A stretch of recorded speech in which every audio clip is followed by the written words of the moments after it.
नमस्कार दोस्तों, उषा की आवाज़ चैनल में आप सभी का स्वागत है।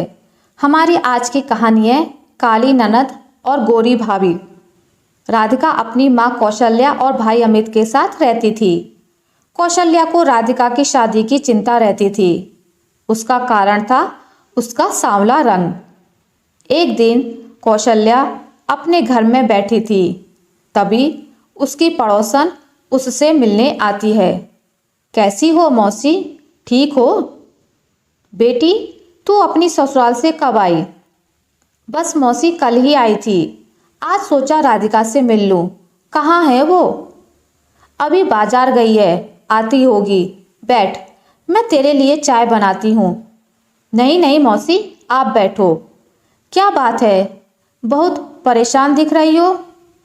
बेटी, तू तो जानती है, राधिका को कोई भी लड़का इसके सांवले रंग के कारण पसंद ही नहीं करता। मौसी, आप चिंता मत करो, देखना एक दिन राधिका की शादी बहुत अच्छे से हो जाएगी।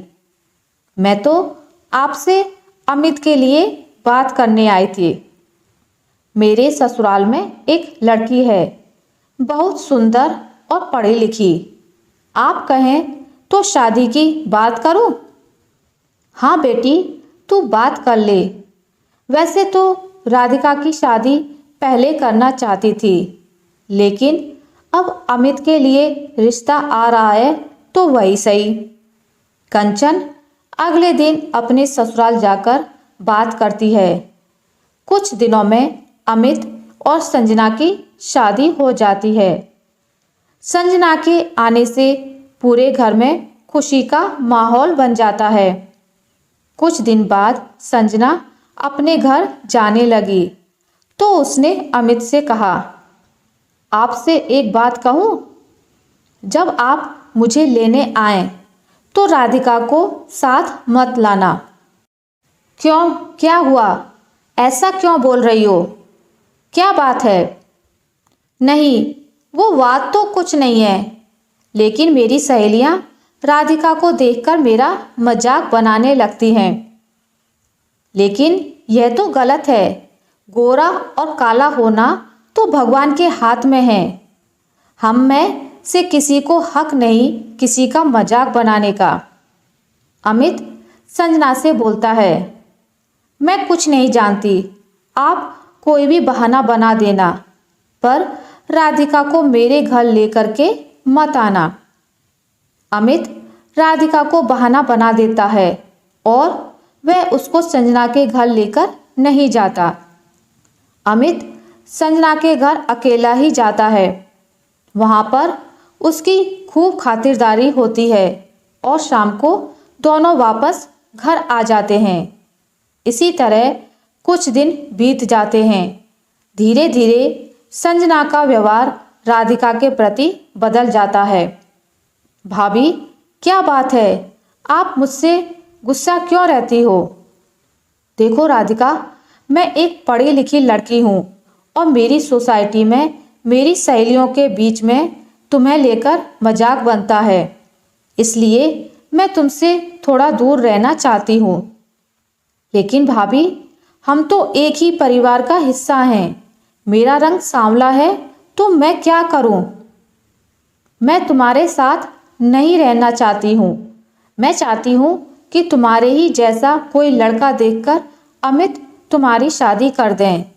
मैं आज तुम्हारे भाई से बात करती हूँ। बहू, यह क्या कह रही हो? खबरदार, जो मेरी बेटी के बारे में कुछ उल्टा सीधा कहा। मेरी बेटी किसी पर बोझ नहीं है। माँ जी, आपको क्या लगता है कि कोई राजकुमार आएगा इससे शादी करने? जो भी लड़का मिले इसकी शादी कर दीजिए।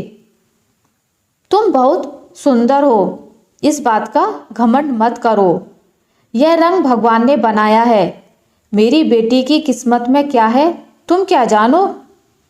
संजना बिना कुछ कहे अपने कमरे में चली जाती है। अगले दिन अमित अपनी माँ से कहता है, माँ, तुमने संजना से क्या कह दिया? वो अपने घर जाने की बात कर रही है। नालायक, वह तेरी बहन को उल्टा सीधा बोल रही थी, तुझे उसे डांटना चाहिए था। माँ, उसने कुछ गलत नहीं कहा है। और सुनो, मैं भी संजना के साथ जा रहा हूँ। तुम माँ बेटी जैसे चाहो वैसे रहो। उनके जाने के बाद कौशल्या और राधिका रोने लगते हैं। फिर एक दिन राधिका बाजार से घर आती है और घर आकर देखती है कि एक बहुत सुंदर लड़का माँ से बात कर रहा था।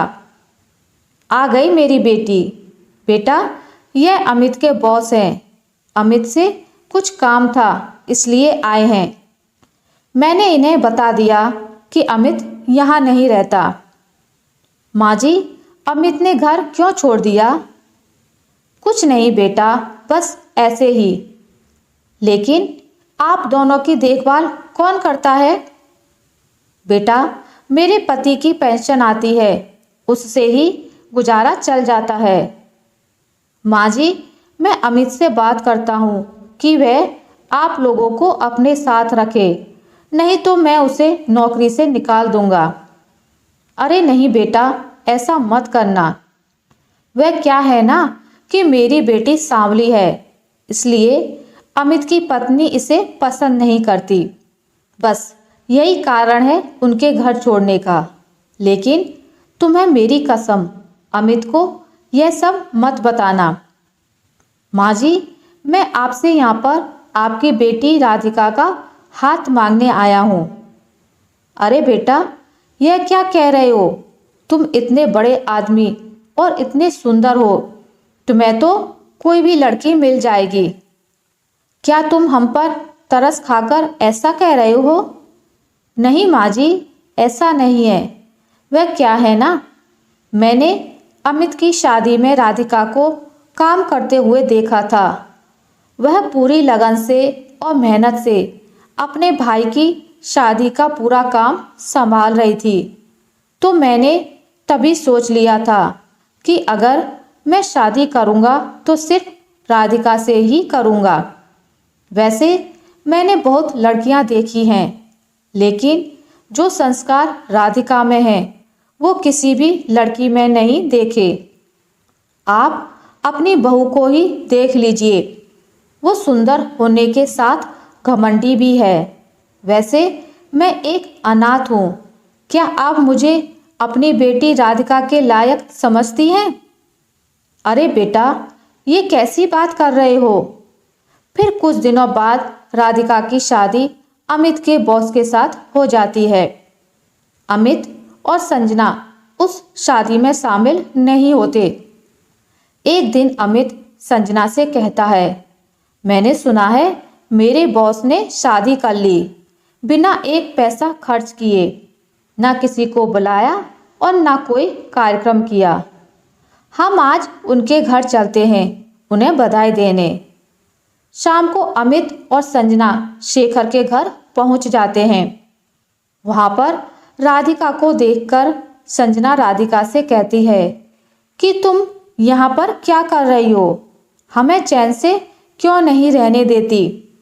तभी शेखर वहां आता है और अमित से कहता है कि अपनी बीवी से कहो तमीज से बात करे, यह मेरी पत्नी है और अगर इसे तमीज नहीं है तो मैं तुम्हें अभी नौकरी से निकालता हूँ। राधिका शेखर से कहती है, आप मेरे भैया को नौकरी से मत निकालो, मैं आपसे विनती करती हूँ। यह देखकर अमित और संजना दोनों रोने लगते हैं। वे दोनों शेखर और राधिका से माफ़ी मांगते हैं। राधिका कहती है कि माँ से भी माफ़ी मांग लो, अब वो मेरे साथ ही रहती है। तभी वहाँ कौशल्या आ जाती है।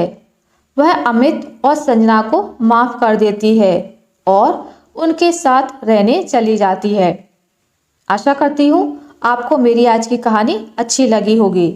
अगर आपको मेरी ये कहानी अच्छी लगी है तो इसे लाइक करें, ज़्यादा से ज़्यादा शेयर करें और अगर आप मेरे चैनल पर नए हैं तो इसे सब्सक्राइब करना ना भूलें।